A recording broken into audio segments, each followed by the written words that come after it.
دوستان اگر موافق باشید با جلسه رو با پرسش و پاسخ شروع می‌کنیم.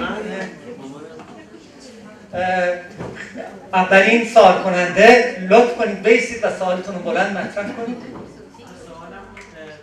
یه لحظه صبر کنید لطفاً بلندگو بیارم براتون. سوال من ممکنه همتون رو به خنده بندازه برای اینکه همچی که آقای دکتر روان‌دوست داشت صحبت خودشیفتگی رو میکرد، خانم من که بغل من نشسته هی به من سیخونک می‌زد، یعنی طوری حالا سوال اینجا نیست که من آیا خودشیفته هستم یا نه، چون که شما که نمیدونید، ولی سوال اینجاست که آیا حقیقتاً تا چه اندازه این شوخی هایی که ما میکنیم، به خصوص خب ما تاریخاً میدونیم که مردم بیشتر فکر میکنن حالیشونه و احتمالاً وقتی همسر منم اینو میگه برای این میگه که مثلا میگم نه اینطوری نیست اینجوریه فلان، و حقیقت آیا چیز اینه که خود اینها یه مقداری از خودشیفتگی آدم ها رو، خودشیفتگی اولیه، نه اون اندازه که دکتر گفت به دارو احتیاج داره و اینا فکر نمی‌کنم. هست خانم اونقدر خطرناک نیست، ولی به هر حال منظورم اینه که آیا این شوخی ها هم شما که متخصص هستید بیشتر یک انتقاد اخلاقیه یا اینکه حقیقتاً یک ریشه روانی هم داره؟ از من پرسیدی؟ بله. عرض به حضور شما که بله ببخشید. متشکرم. عرض به حضور شما که والا من توی جایی صحبت میکنم. من جایی صحبت میکنم که اکثر یعنی دوستان زیادی هستن که پیرو مکتب فروید هستند و حسب نظر فروید هیچ شوخی بدون زمینه‌های جدی اصلا مطرح نمیشه. یعنی اصلا مولا درزش نمیره. ها میره؟ نمیره. عرض به حضور شما که یک دو اینکه اومدم یه چیزی بگم خیلی خطرناک بود. اومدم من التقاطی هستم، گفتم من با بعضیا قاطی من طرز تفکر التقاطی دارم در زمینه‌های تئوری روانشناسی و وابسته. اما خدمتتون میخوام عرض بکنم که در سطح مشخصی که در سطح پاتولوژیک نباشه، همه ما مشکلات خاص خودشیفتگی، حتی زمین‌های نظیر مثلا اصلا یه خودشیفتگی هست که ما از یکی از مراحل، یکی از 1900 فکر می‌کنم 1904 بوده یا 1905 که فروید اشاره می‌کنه که اصلا یکی از مراحل گذار ماست در شکل‌گیری و تکوین شخصیتمون و احتمالاً اونجا لنگر انداختیم تشفی خیلی زیاد و یا هر چیز دیگه که میگن، ولی حتی زمینه‌های نظیر اختلالات بوردرلاین پرسونالیتی که اصلا آدمای پرخاشگرن، یعنی مشخصا یقه میگیرن و اصلا آدمای اصطلاحاً ناراحتی هستن، اگه بخوام همینطوری صحبت کنیم، در ما هم وجود داره. منتها یه چیز دیگه هم وجود داره، دو تا چیز دیگه هم وجود داره. یکی این هستش که ما یک سیستمی داریم. اگه ما سیستم ایمپولس ها رو داریم، رانش‌ها رو داریم، و سیستم تنظیم کننده هم داریم و از یه سیستم تنظیم کننده مهمتر اشاره به این میکنم که وینیکوت اشاره میکنه که یکی از بزرگترین ها در زمینه کار درمان کودکان، یه روانپزشک بزرگ بین جنگ تا 1970 کار میکرده، اشاره میکنه که ما سیستمی داریم به اسم سیستم رپاراتیو، یه سیستم ترمیمی داریم. ما ممکنه خیلی از تکانه ها و یا رانش های پرخاشگرانه رو داشته باشیم و یا عرض به حضور شما کنم که چیزای غیر معمول و شاید غیر معقول رو داشته باشیم، ولی به هر حال اون سیستم هایی که ما داریم سیستم های قوی هستند و امیدوارانه که توی اون دوران کودکی که خانم کاهی شما اشاره کردین اون سیستم هامون رشد کرده باشه. دوستان هم از سوال کننده ها و هم از جواب دهنده ها استدعا دارن به خاطر محدودیت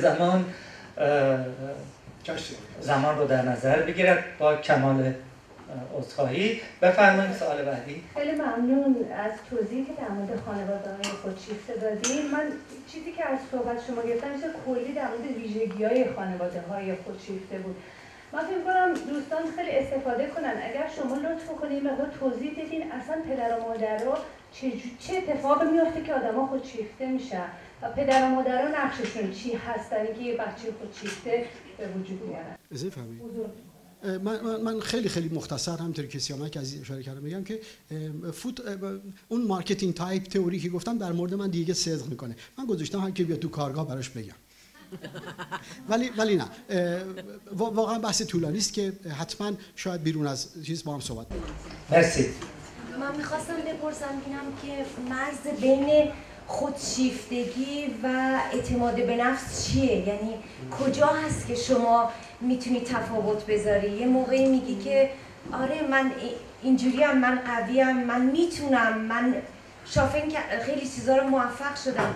یه موقعی هستش که نه این دیگه اشتباه میشه با خودشیفتگی. اونجا مرزش کجاست؟ مرزش رو به دو وسیله ما میتونیم تعیین بکنیم.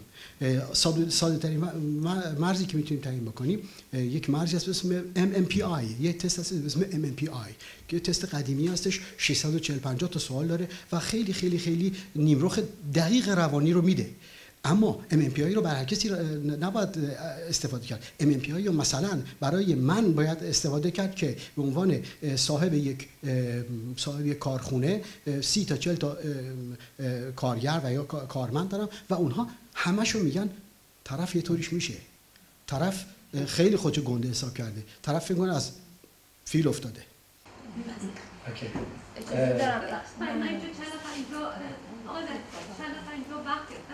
بله، اوکی. یه سری جلو هستن، یه سری عقب، با هم تنظیم بکنیم. یکی از عقب، یکی از جلو.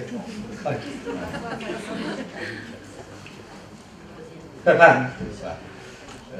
من تشکر میکنم از سخنرانی خیلی خوبی که واقعا من به شخص خیلی استفاده کردم. از خانم کاهن یه سوالی دارم در مشخصا در مورد کودکان. شما اون مراحل شکل‌گیری رشد ذهن کودک رو گفتیم و اینکه خب توی مرحله‌ای هم شروع میکنه به استفاده از خشونت، بعد اعمال خشونت. من یادم ما بچه‌ام که بودیم وقتی دعوامون شد یکی لگد می‌زد به اون، گفتیم چی شده؟ پارسال گاز می‌گرفت، پارسال لگد. به نوعی همین مراحل بود. اگر بپذیریم که خشونت هم بخشی از طبیعت انسانه، یعنی نزدیکترین اقوام ما در طبیعت که پریمات‌های میمون‌های پیشرفته باشن، انسان‌ها باشن، اونها هم این خشونت در ذاتشون هستش. و اگر بپذیریم که این خشونت هم نوعی در کنار ابزارهای دیگه به عنوان ابزاری برای تنظیم روابط درون گروهی به کار میره و اگر این رو هم بپذیریم که ما علیرغم شهرنشین شدن یا حرف زدن و تمام اون وجوه انسانی خودمون هنوز دارای اون طبیعت‌ها هستیم، این تهدید و کنترل خشونت به عنوان بخشی از طبیعت انسان تا چه حد روی شکل‌گیری شخصیتش تاثیر میذاره از نظر شما؟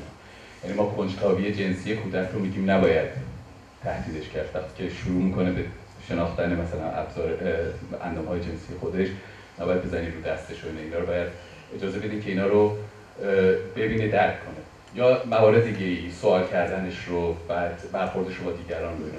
اگر بپذیریم که این خشونت هم بخشی از این طبیعت انسانیه، دوچار یک گره دیلما میشیم در واقع. اگر محدودش کنیم بر ضد طبیعت حرکت کردیم، اگر محدودش نکنیم در روابطش با دیگران دوچار اختلال میشه. این رو شما چطوری حل میکنید؟ من فکر کنم در درجه اول می‌خواستم بین دو تا مفهوم تفاوت قائل بشم. یکی مثلا خشم و با خشونت. خب خشم به معنی این که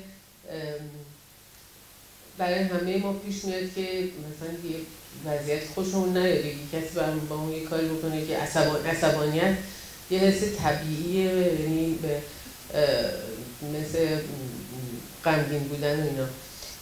فقط مسئله اینه که یه موقع ما عصبانیتمون رو میتونیم به زبان بیاریم، خب ولی یه موقع هستش که این بیان عصبانیت فراتر میره. مفهوم خشونت خب تعریف‌های مختلفی داره ازش، ولی خشونتی که ما ازش اینجا صحبت میکنم بیشتر مفهوم اینه که یعنی شما به دیگری خب ضربه روحی یا بدنی وارد بکنید خب و انسان چون یک موجود اجتماعی هستش و نمیدونم یعنی شما خب این حال فروید هم فقط نمیتونید به طبیعت خودت فرد چیز کنین بسنده بکنین بگین اوکی اینا تو طبیعتشه پس باید چیز بشه، چون بشر موجود اجتماعی هست و روابط اجتماعی ما به همون اندازه مهمه که فردیت درونیمون. خشونت علاوه اجتماعی یعنی اولا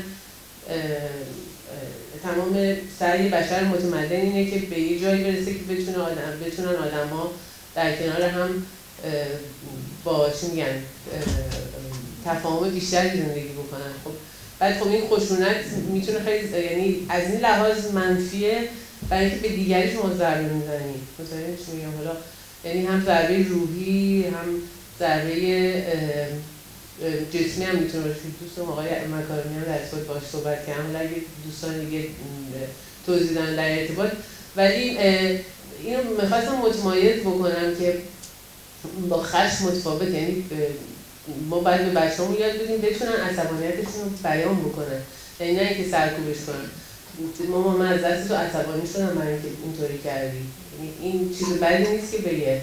مثلا این دو تا رو باید با هم تمایز قائل شد و من فکر می‌کنم یعنی این جوری که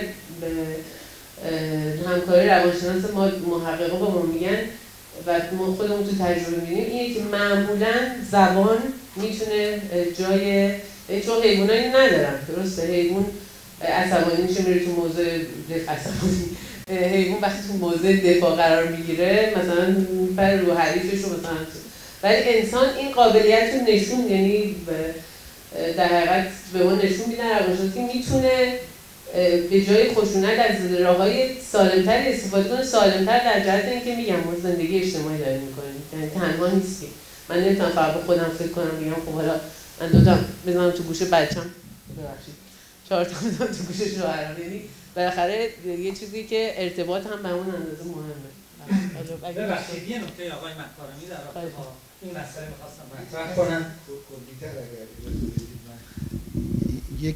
یه مسئله رو من میشنوم مرتب در بین سوال‌ها، اگه اجازه بدید یک تذکری بدم به مجموعه خودمون، هممون، هم شما هم من هم ما، و اون این است که در رابطه با همایش‌ها در مورد روانشناختی هست و مطالبی رو که در مورد روانشناختی میخونیم یا میشنویم یا فیلم‌هایی که میبینیم، یک توجه خاصی بکنیم اینه که در وهله اول هر کدوم از ما فکر میکنیم که آسیبی رو که در موردش دارن صحبت میکنن به ما و یکی از نزدیکان ما برمیگرده. این رو من خواهش میکنم که با مدارا با این مسئله رفتار کنید، برای اینکه آسیب‌ها وقتی به ما مراجعه میکنند که از حد معمول خودش بگذرند.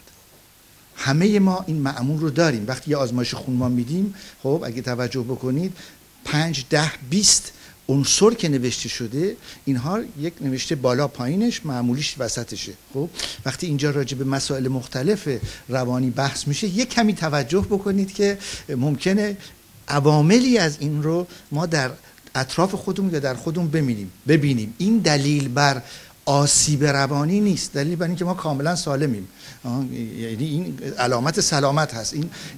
این یک مسئله تذکر دوم هم این هست که تلاش کنیم که محیط همایش ها رو ببریم بیشتر به سمت فهم کلی تا فهم در مورد یک حالت خاص، برای اینکه حیفه که از این محیط ما بیاریمش این حالت خاص. اگر در مورد خودمون باشه که خطرناکه در جمع بحث بکنیم راجع به خودمون، اگر هم در مورد دیگران باشه هم زیاد شاید صحیح نباشه. این که فهم رو یه مقدار ببریم به سمت فهم کلی. خیلی متشکرم. میبخشید یه نفر از جلو بعد دوباره حضرت بفرمایید. یک سوال از آقای مکارمی دارم. شما گفتیم که دشنام اگر از طرف همتراز بیاد بیشتر ضربش انگار بیشتره. یک سوال از آقای مکارمی دارم، اونم که ایشون گفته بودن دشنام اگر از طرف همتراز بیاد ضربش بیشتره، تاثیر بیشتری میذاره. این رو می‌خواستم اگر ممکنه توضیح بدین. سوال دیگه هم از آقای رواندوست هست. شما موضوع صحبتتون ریشه‌های پرخاشگری و خشونت در خانواده خودشیفته است. من فکر می‌کردم که راستش خانواده خودشیفته یک گروه خاصی هستن، ولی با توضیحاتی که شما دادین به نظرم میاد همه خانواده‌ها به طور عمومی خودشیفته هستن. البته جدا از اون تعریفی که از فرد خودشیفته کردیم که این فرق می‌کنه، میتونه هر کسی باشه. این رو میشه لطفاً توضیح بدین که مرز کجاست. و یک سوال عمومی از همه شما صاحب نظرها دارم، اونم اینه که علتش چیه که روانشناسی خوشبختانه جا افتاده تو جامعه ما، هم در ایران و هم در خارج از ایران علاقمندان زیاد شدن، ولی علتش چیه که خانم‌ها بیشتر علاقمند هستن به این مسئله؟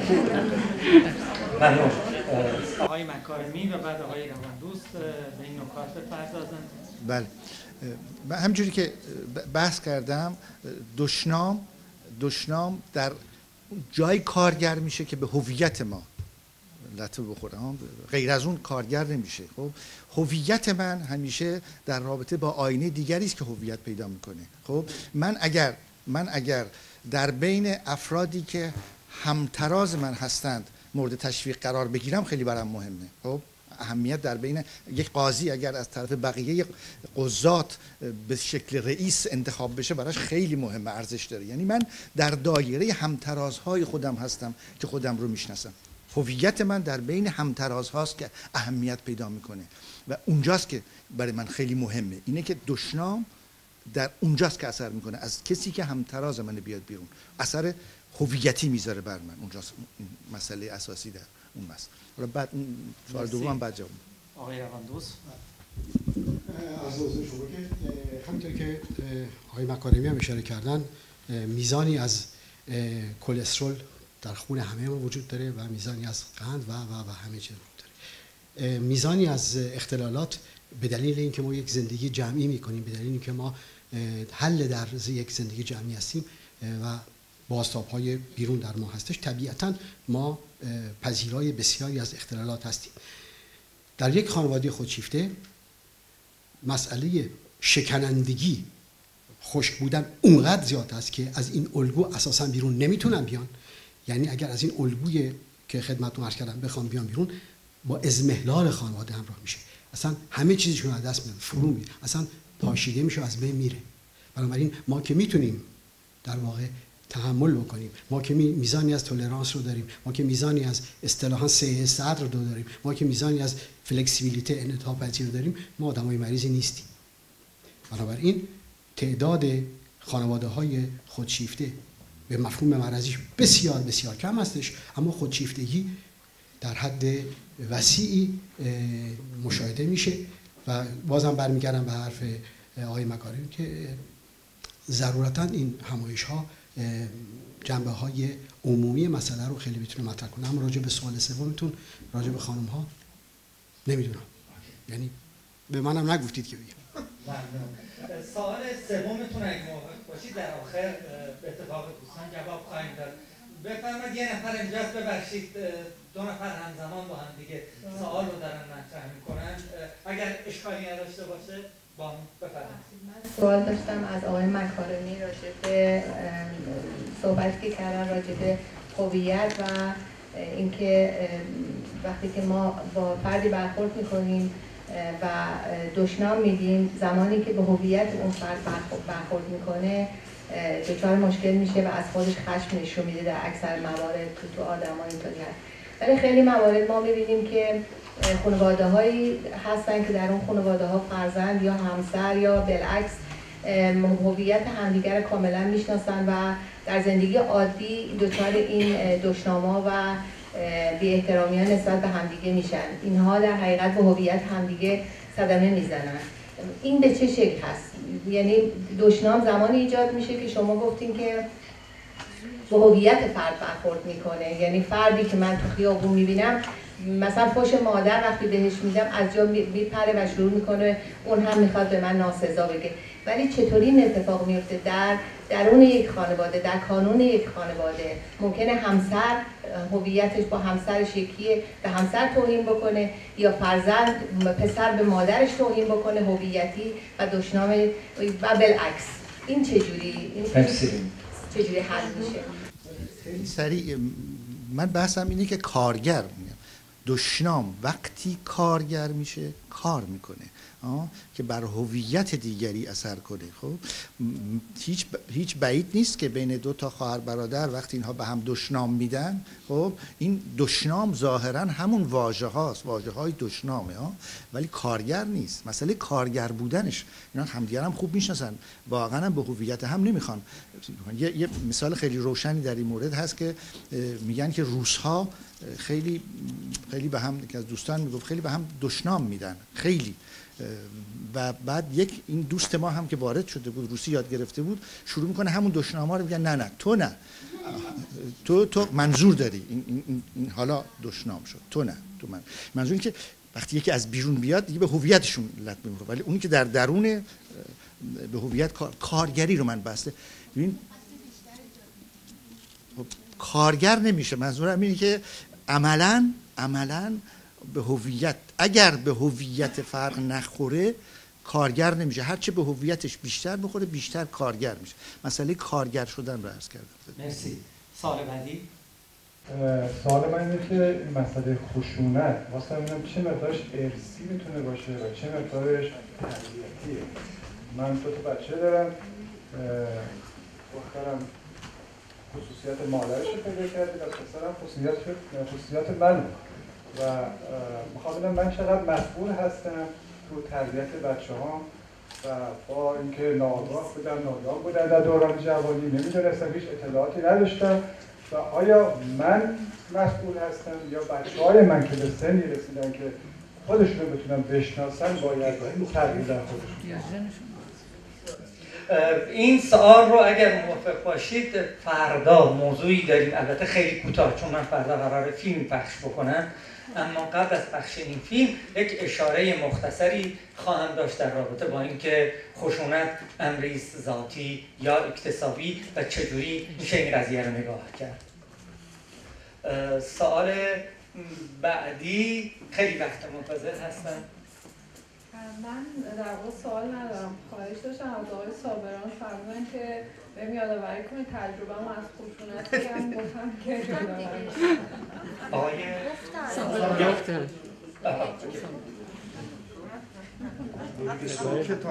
کتابشون مصاحبهشون رو دویچه وله.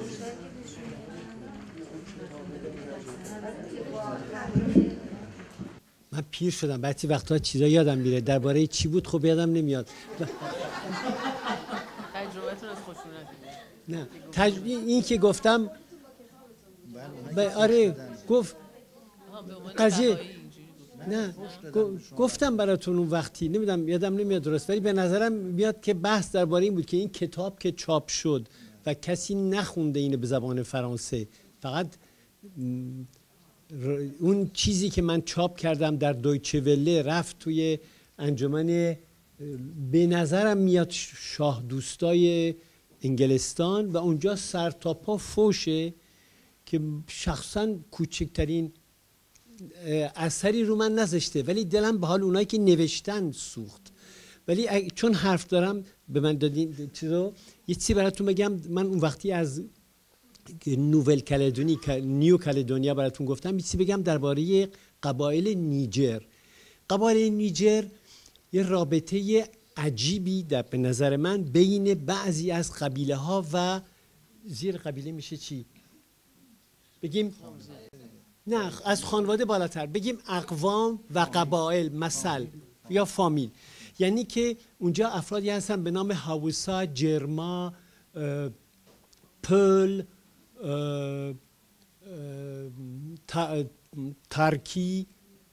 ترقی، اینا با هم یه روابط بعضی وقتا عجیبی دارن. یعنی که یه قومی از هاوسا با یه قومی از جرما یه رابطه‌ای دارن که به زبان فرانسه، برای بی زحمت ترجمه کنید، میگن کوزن دو پلزانتری.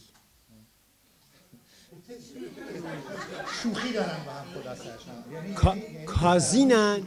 کازینن پسر عمو یا پسر خاله هرچی، ولی با هم شوخی دارن. خب حالا یعنی چی؟ یعنی که اینا حق، میدونم فارسی وجود نداره، یعنی اینا چی؟ یعنی که به هم حق دارن نوعی فوش بدن. البته خواهر مادر تو کار نمیاد، ولی واقعا به هم حرفایی میزنن که وقتی آدم از خارج گوش میکنه مثل قضیه روسا میگه وای این حرفا اینا چیه. وقت به آقاهه که فرض کنید 40 سالش بود، یه بچه 20 ساله اومد بود شروع کرد بهش به فرانسه، اونم نه به زبان خودشون، یه حرفایی زد. گفتم چطور به این اجازه میدی که حرفا؟ گفت نوسم کوزن دو پلزانتری، ما پسرعمو یا حالا دختر خاله شوخی داریم. گفتم خب اگر شما که شما هاوسا هستین و ایشون مثلا پله، اگه این حرفا رو به هم میزنید، حالا تو اگه هاوسا به جرما بگی، گفت اگر قبیله من به فلان قبیله جرما اینو بگه نتیجهش خون ریزیه. همین لغاتی که شنیدی. و به عقیده این خب من 15 روز بیشتر نیجر نبودم و با اینکه مریض شده بودم اون موقع وقتمو به اون گذروندم که هر کجا رفتم بپرسم. یه سر میز یه آقایی، چون اونجا ایرانی که ما رو دعوت کرده بود فامیل منه، شخصیتی بود برای خودش اونجا، یعنی با وزیر و وکیل رابطه داشت. خلاصی وزیر سر میز نشسته بود، یه خانم جوون 18 ساله ماه واقعا زیبا اومد اونجا نشست. من برگشتم گفتم که این خانم چقدر زیباست، از کدوم قبیله است؟ مرد اون آقاهه که شخصیتی بود برگفت این کجاش خوشگله، این اصلا زیبایی نداره، خوشگل فلانیه. دختر شروع کرد به جواب دادن. اینجا دیدم الان اینجا خوریزی میشه. این دختر داره میگه تو مثلا چاقی، کلت کچله، نمیدونم پیری، هی شروع کرد گفتن. اونم تماشا میکرد. معلوم شد که این آقا برای من تعریف کرد که اینو ما اجداد ما این اوضاع رو پیاده کردن که خون ریزی کم بشه. میگه اجداد این خانم و اجداد من فرض کن 200 سال همدیگه رو کشتن و نابود کردن و چپاول کردن، ولی نمیدونم فرض کن 50 سال قبل اینکه فرانسوی‌ها بیان یا 100 سال قبل اینکه فرانسوی‌ها بیان اینو ایجاد کردن مثل بقیه قبایل که حالا ما هر چی دلمون میخواد به هم میگیم، ولی آخر کار همدیگر میبوسیم و ممکنه از این پسر من از این خانم خواستگاری کنه و با هم ازدواج کنن. گفتم اون وقت نتیجه از کدوم قوم میشه بچه ها اینا؟ گفت بچه حق داره انتخاب کنه.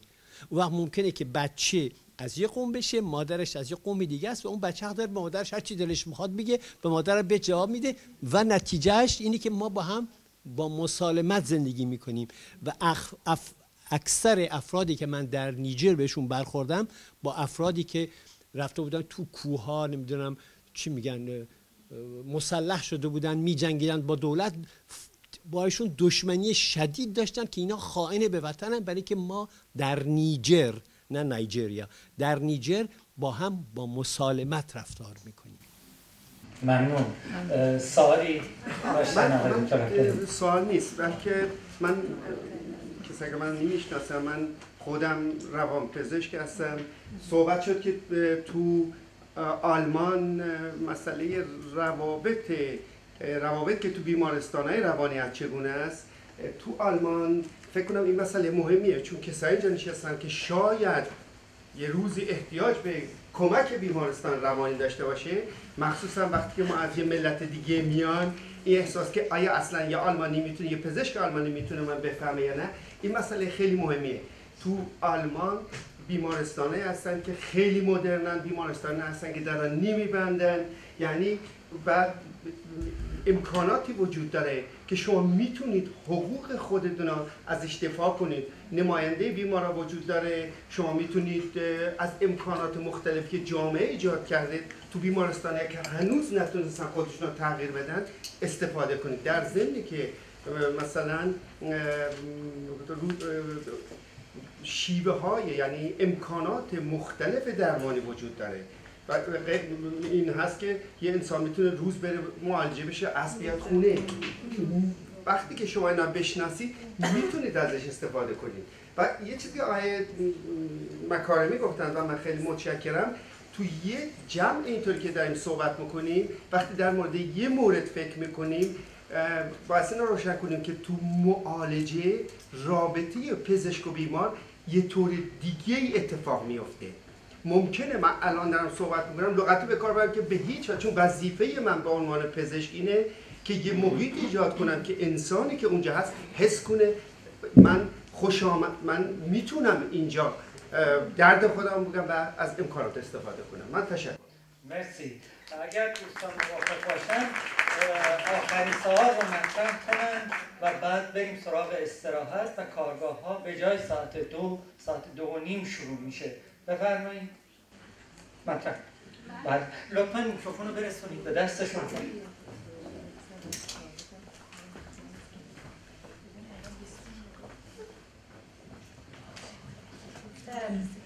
سوال من اینه که خودشیفتگی، خشونت، اختلالات روانی همیشه وجود داشته، ولی آیا این با افزایش پیدا میکنه وقتی هرچه جامعه متمدن‌تر بشه، پیشرفته‌تر بشه، خواسته ها و اهداف بالا بره یا نه؟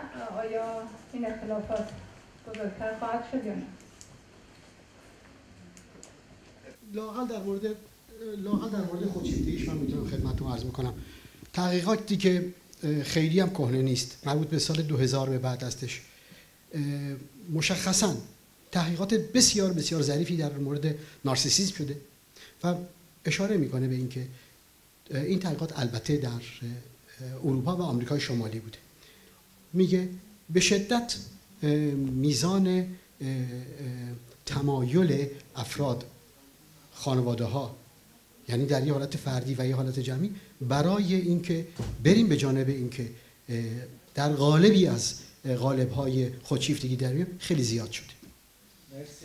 ببخشید من یه نکته کوچیک در ارتباط با نکته‌های دیگه، حالا ممکنه در مورد خودشیفتگی مثلا این باشه، ولی من فکر می‌کنم که خیلی فاکتورهایی که توی تمدن کنونی هست، یعنی با پیشرفت علم و اینها ایجاد شده، باعث شده که من فکر می‌کنم اتفاقاً مسئله آموزش یا خیلی فاکتورهای دیگه، خود پیشرفت علم روانشناسی باعث شده که خیلی از مسائل هم کمتر بشه. یعنی من فکر می‌کنم ما شانس داریم که تو قرن 14 زندگی نمی‌کنیم، چون مسائلی که باش مواجه بودیم میتونین مطمئن باشین که تمام هم خشونت و همه این چیزا خیلی بیشتر بود. اینه که من شخصاً به تحول انسان امیدوارم، با وجود اینکه خب مدرنیته هم بالاخره چیزای عوارض خودش رو داره.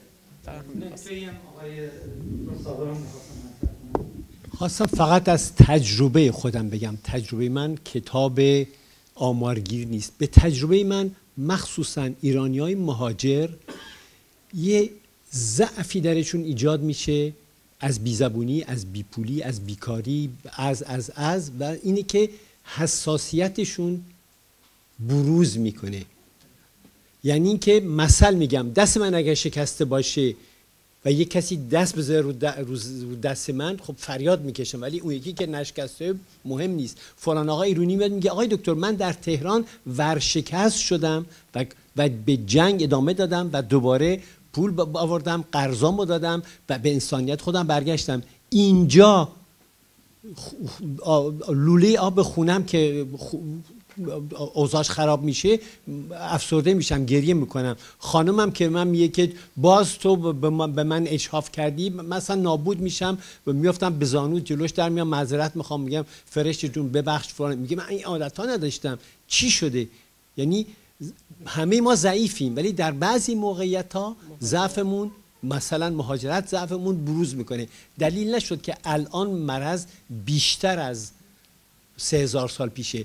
اگر تا اونجایی که ما میدونیم اگه کتابای یونانی‌ها رو میخونیم یا کتابای مصری‌ها رو میخونیم، میبینیم که اون زمان هم همین مشکلات کنونی وجود داشته، ولی بعضی وقتا الان اتحاد دیگه وجود نداره، همه دنیا تنهان، همه ما تقریبا تنهاییم. کیه که بتونه بگه دور و برش 50 نفرن؟ قبایل بله، ولی تو شهرها که هم چیزی وجود نداره. یعنی ضعف ما بروز میکنه.